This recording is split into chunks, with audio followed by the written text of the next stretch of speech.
Biarkanlah kita sama-sama menyanyikan lagu Bagaikan Bejana. Bagaikan bejana siap dibentuk, inilah hidupku di tanganmu. Dengan urapan kuasa rohmu, ku dibaharui selalu.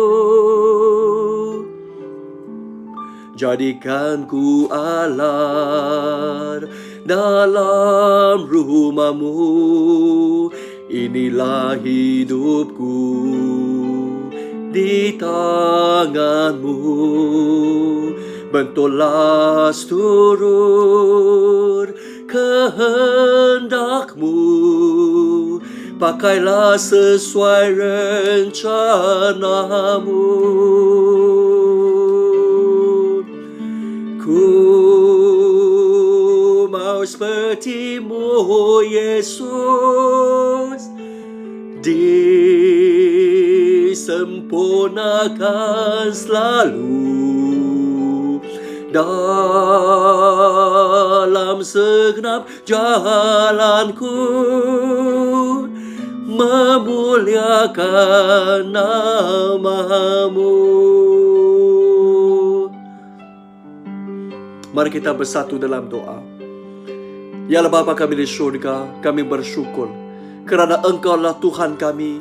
Engkau-Lah selalu bersama-sama menyertai kami Bapa. Engkau-Lah membentuk kami, mencipta kami menurut rupa-Mu. Bahkan Engkau terus-menerus membentuk sasya, membentuk hidup kami supaya semakin hari semakin mirip dengan-Mu Bapa. Kami mau seperti-Mu Bapa. Biarkanlah pada pagi ini, biarkanlah kami membaca firman Tuhan. Kami bukan saja membacanya, mengertinya, bahkan kami juga melakukan kehendak Tuhan supaya hidup kami lebih mirip dengan Tuhan, lebih dekat dengan Tuhan Bapa.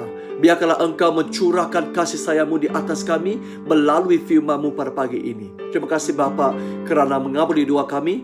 Dalam nama Yesus Kristus yang Maha Berkuasa kami berdoa. Amin. Ya saudara dan saudari, pagi ini biarkanlah kita sama-sama merenungkan firman Tuhan ya. Kita membacakan Mazmur 31. Mazmur 31 ayat 1 hingga 9 ya.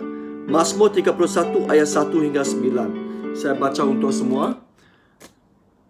Mazmur Daud. Aku pelindung kepadamu ya Tuhan. Jangan biarkan aku dipermalukan. Engkau Allah yang adil, selamatkanlah aku. Dengarlah aku, selamatkanlah aku dengan segera. Jadilah penaungku untuk melindungiku dan pembelaku untuk menyelamatkan aku. Engkaulah penaungku dan pembelaku. Bimbinglah aku menurut janji-Mu. Selamatkanlah aku daripada perangkap yang dipasang untukku. Engkaulah tempat pelindunganku. Aku serahkan diriku kepada jagaan-Mu. Engkau akan menyelamatkan aku, ya Tuhan, Allah yang setia. Engkau membenci orang yang menyembah berhala. Tetapi aku percaya kepada Tuhan. Aku akan bergembira dan bergirang kerana Engkau tetap mengasihi aku. Engkau nampak penderitaanku. Engkau tahu kesusahanku. Engkau tidak membenarkan aku ditawan musuh. Engkau membolehkan aku berjalan dengan bebas. Saudara dan saudari, ayat pada pagi ini mengingatkan kita bahawa Allah adalah penaung kita. Allah adalah pembela kita. Saudara dan saudari, daripada ayat 2. Ayat 2 dia kata, aku berlindung kepadamu ya Tuhan. Jangan biarkan aku dipermalukan. Dan Engkau Allah yang adil. Selamatkanlah aku. Saudara dan saudari, sebelum kita merenungkan seterusnya, kita perlu faham dan kita perlu percaya bahawa Allah kita adalah Allah yang adil. Apa maksud Allah yang adil?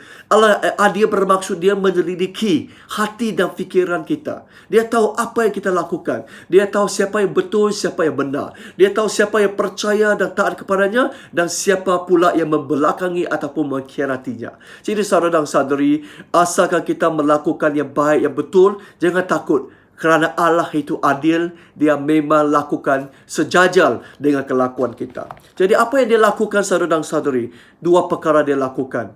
Dia menjadi penaung kita, dia menjadi pembela kita. Saudara dan saudari, apa maksud penaung? Penaung itu seperti Menteri Pertahanan, ya. Menteri Pertahanan bermaksud dia mempertahankan. Dia tidak menyerang, tapi dia mempertahankan. Dia mempertahankan supaya musuh tidak boleh menceroboh sempadan kita. Dia bertahan supaya di dalam penaungannya kita boleh selamat. Saudara dan saudari, Allah adalah penaung kita. Allah adalah yang paling kuat.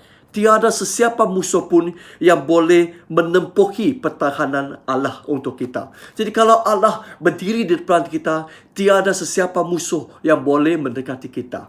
Jadi kalau kita kata Allah itu penaung, seumpama payung. Saudara dan saudari, kalau payung itu kan, waktu hujan lebat, waktu kilat petir, kalau kita pasang satu payung yang besar, yang lebar, kita tidak perlu takut, betul kan? Kerana kita di bawah naungan payung itu, kita tetap ada rasa aman, kita tetap bebas daripada segala berbahaya. Saudara dan saudari, Allah penaung seperti satu umbrella, payung yang besar yang di atas kita, yang melindungi kita.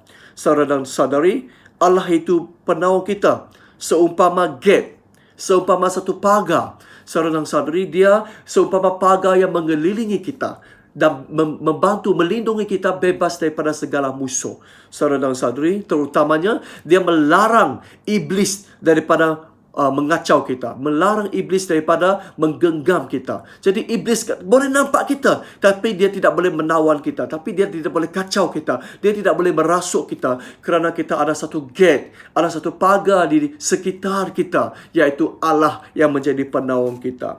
Kecuali lah saudara dan saudari, kecuali kita buka pagar itu dan kita kata, "Oh, hai kawan, si iblis masuklah ke rumah saya." Kecuali kita buka pintu pagar itu. Kalau tidak patut, tidak mungkin iblis boleh datang mengacau kita. Jadi Allah penaung kita yang paling baik, dia melindungi kita. Saudara dan saudari, selain daripada menjadi penaung kita, ayat 3 juga memberitahu kita bahawa dia pembela kita.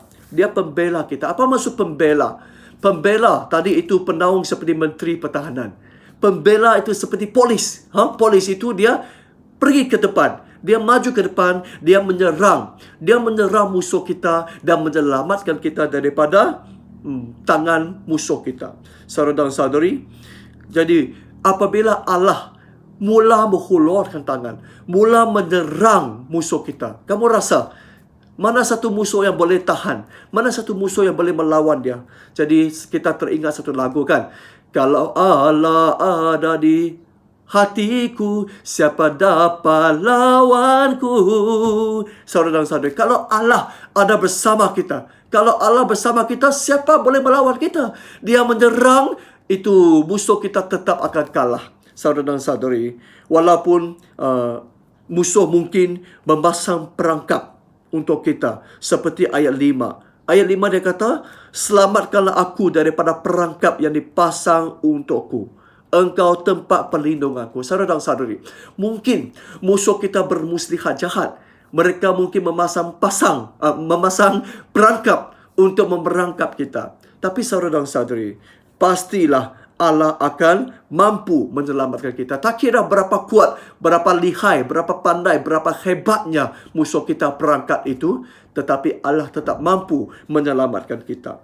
Saudara dan saudari, walaupun dari dulu kan, sebelum kita percaya kepada Tuhan Yesus, setiap kita sebenarnya di dalam tangan iblis, di dalam genggaman iblis, di dalam penipuan iblis, di dalam ikatan iblis. Saudara dan saudari, walaupun kita berada di dalam tangan iblis yang begitu hebat, juga tetap Allah mampu menyelamatkan kita daripada tangan iblis. Amin. Setiap kita melalui pengalaman itu. Dari dulu kita begitu berdosa, diperangkap oleh dosa, diperangkap oleh mati. Tapi bagaimana Allah menyelamatkan kita daripada dosa dan kematian, bahkan memberikan kita hidup yang kekal dan sejati. Saudara dan saudari, inilah kerja Allah. Dia penyelamat, pembela kita, yang menyelamatkan kita.